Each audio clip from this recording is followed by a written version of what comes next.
What's up guys, it's Jaelen here with iDreams360 and welcome to the rundown for the week of September 12th, 2012.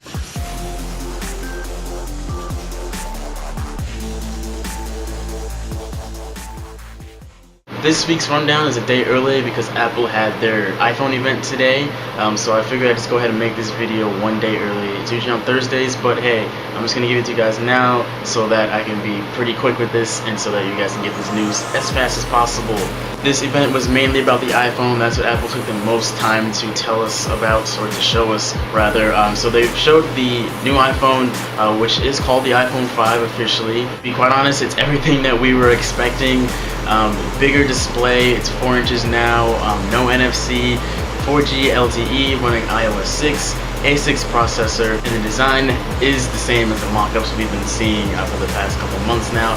The two-tone back, the black version has a kind of darker top and bottom, and then like a matte finish on the center of the back.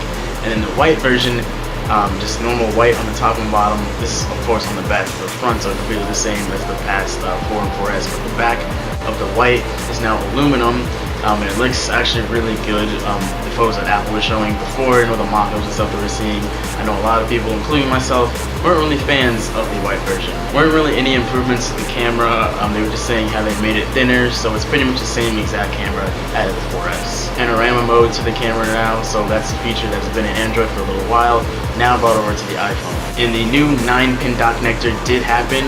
It's called Lightning. It's just a nice tiny dock connector that's on the bottom of the iPhone. And now the cable is a lot smaller, thinner. It's called Lightning, so it goes hand in hand with Thunderbolts. They didn't mention anything about the speed though, so they're not saying that you're going to be able to sync data faster or charge your battery any quicker or anything like that. It's just new 9-pin dock connector. And it is reversible, so that's awesome. It may not seem like that big of a deal, but I'm sure everybody can vouch for this. If you're trying to charge your iDevice in the middle of the night, you don't want to have to turn on the lights, you can't really see what you're doing, that's going to be nice not to worry about which side you're trying to plug this in through.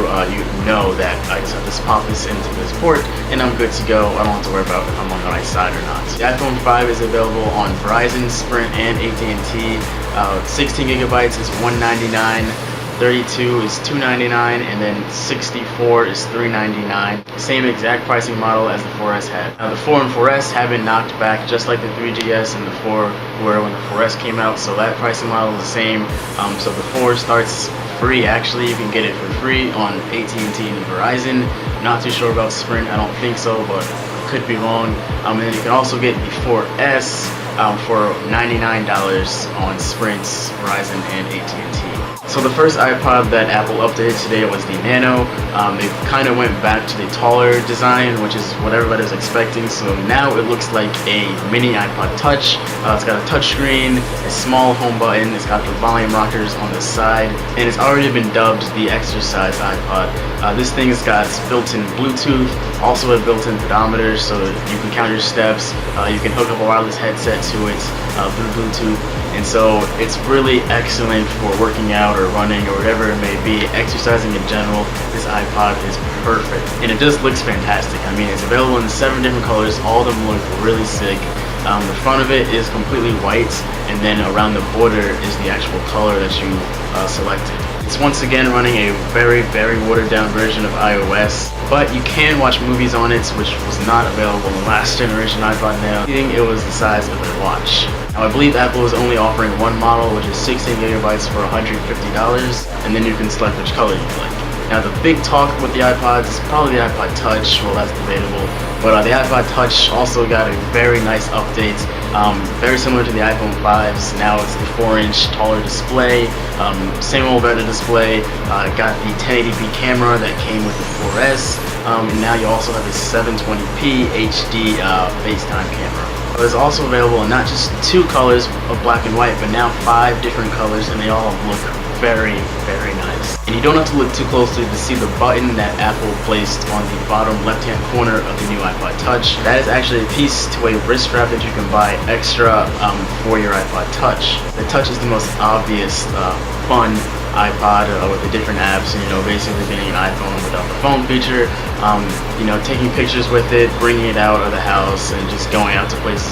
This is the iPod that you would bring along, so they're adding on this wrist strap that you can buy extra. I believe it's around $10, and you can get them in different colors as well to match your iPod. I mean, if you look at the photos, it just says it all by itself. They look fantastic.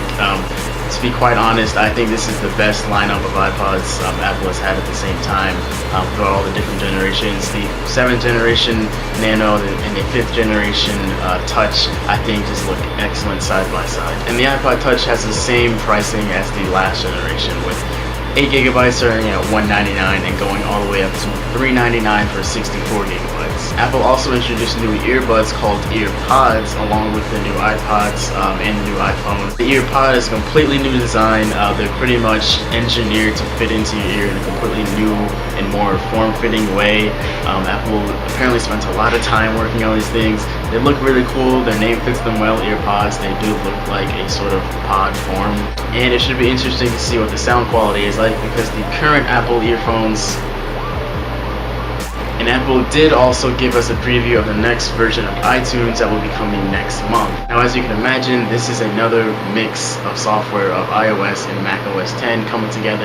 And to be quite honest, at least from my point of view, I think this is the best mix of iOS and OS 10 in a piece of software that Apple has made yet. I personally think that it just looks fantastic. So for the iPhone 5, that will be, pre-orders will start actually Friday, so the 14th, or pretty much midnight on the 13th, so tomorrow night. And then all devices actually pre-order on the 14th. So if you want iPods or the new iPhone, that's the 14th. And then the iPhone 5 ships on the 21st, like expected, along with the new iPods.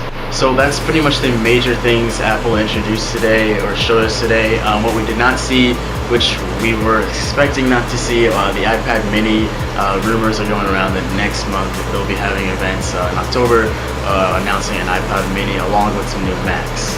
But that's going to do it, guys. Thanks to those who followed along our live Twitter feed at iDrews360. Please subscribe if you want more tech videos, more tech shows rather. And please like this video if you enjoyed it.